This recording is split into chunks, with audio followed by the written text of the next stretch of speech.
నూకాలు నూకాలు పాలు ఇలా పేపర్ కొన్నావు 6 సీసాలు పాలు తెప్పించావు. వాళ్ళు వస్తున్నారుగా. 3 రోజులుగా ఇదే మాట వింటున్నాను. ఇదిగో కొడుకులు వస్తున్నారు, అదిగో కోడలు వస్తున్నారు అని. అయినా నీ చేదస్తం కాకపోతే వాళ్ళు వచ్చాక ఏం కావాలో కొనుక్కోకూడదేంటయ్యా? అప్పటికప్పుడు దొరక్కపోతే వాళ్ళు కష్టపడిపోతారు. ఇవన్నీ ఉంటే పెద్ద పడినట్టు. నీ పట్టుదల కాకపోతే పాపం ఆ బాబుని ఎందుకు చెప్పు ఇబ్బంది పెట్టడం? వాళ్ళకు ఉండేదే పట్టుమని 10 రోజులు సెలవులు. అందులో వాళ్ళ సొంత పనులే చేసుకుంటారా? ఈ ముసలాయన కోసం తీర్థయాత్రలే చేస్తారా?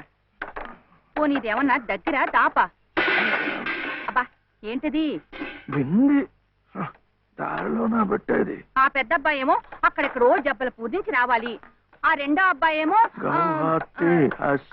అదే మహాత్మా గాంధీ రోడ్. సరే సరే సరే. ఎంత పెద్ద ఆఫీసర్లు అయితే మాత్రం ఇంత దూరం రావాలంటే ఎంత ఖర్చు, ఎంత హైరానా. ఇదిగో అసలు నువ్వే ఎందుకు వాళ్ళతో కలిసి ఉండకూడదు అని. అందరికి ఎంత సుఖంగా ఉంటుందో చెప్పు.